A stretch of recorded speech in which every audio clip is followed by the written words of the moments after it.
Assalamualaikum warahmatullahi wabarakatuh. Perkenalkan, nama saya Ibrahim Saleh dengan NIM 083, Prodi Hukum Ekonomi Syariah, Fakultas Syariah dan Hukum. Dan di sini saya ingin membawakan materi saya tentang rekonstruksi prinsip checks and balance antar lembaga negara berdasarkan Pancasila. Prinsip checks and balance sebelum perubahan Undang-Undang Dasar 1945 antar lembaga negara memang bisa dikatakan tidak mendapatkan ruang, walaupun dikatakan bahwa kewenangan pemerintahan bersifat tidak terbatas. Penyelenggaraan negara dari waktu ke waktu terus mengalami pergeseran ke arah absolutisme. Maka jelas sudah ketika absolutisme mulai merasuki pemerintahan Indonesia, prinsip check and balance tidak mungkin kita temui. MPR yang diakui sebagai lembaga tertinggi negara dengan kekuasaan yang tidak terbatas dinobatkan sebagai pelaksana prinsip kedaulatan rakyat. Dari majelis inilah kekuasaan rakyat itu dibagi-bagikan secara vertikal ke dalam lembaga-lembaga tinggi negara yang berada di bawahnya. Karena itu, prinsip yang dianut sebagai prinsip pembagian kekuasaan. Akan tetapi dalam Undang-Undang Dasar Negara Republik Indonesia tahun 1945, kedaulatan rakyat kemudian ditentukan dan dibagikan secara horizontal dengan cara memisahkannya menjadi kekuasaan-kekuasaan yang dinisbatkan sebagai fungsi lembaga-lembaga negara yang sederajat dan saling mengendalikan satu sama lain berdasarkan prinsip checks and balance.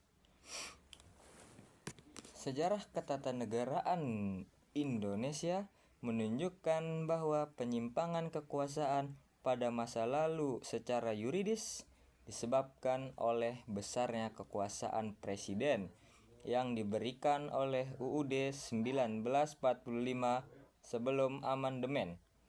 Meskipun dalam penjelasan UUD 1945 telah ditegaskan bahwa pemerintahan Indonesia berdasarkan atas sistem konstitusi, hukum dasar, dan tidak berdasarkan kekuasaan absolutisme, presiden memiliki kekuasaan yang di bidang eksekutif, legislatif, dan yudikatif. Analisis ketatanegaraan menunjukkan bahwa Undang-Undang Dasar 1945 membawa sifat eksekutif, artinya memberikan bobot kekuasaan yang lebih besar kepada lembaga eksekutif, yaitu presiden.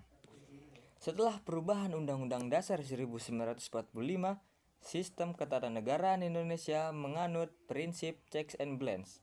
Prinsip ini dinyatakan secara tegas oleh MPR sebagai salah satu tujuan perubahan UUD 1945, yaitu menyempurnakan aturan dasar penyelenggaraan negara secara demokratis dan modern melalui pembagian kekuasaan, sistem saling mengawasi dan saling mengimbangi, check and balance yang lebih ketat dan transparan. Cukup sekian yang dapat saya sampaikan, kurang lebihnya bisa dimaafkan. Assalamualaikum warahmatullahi wabarakatuh.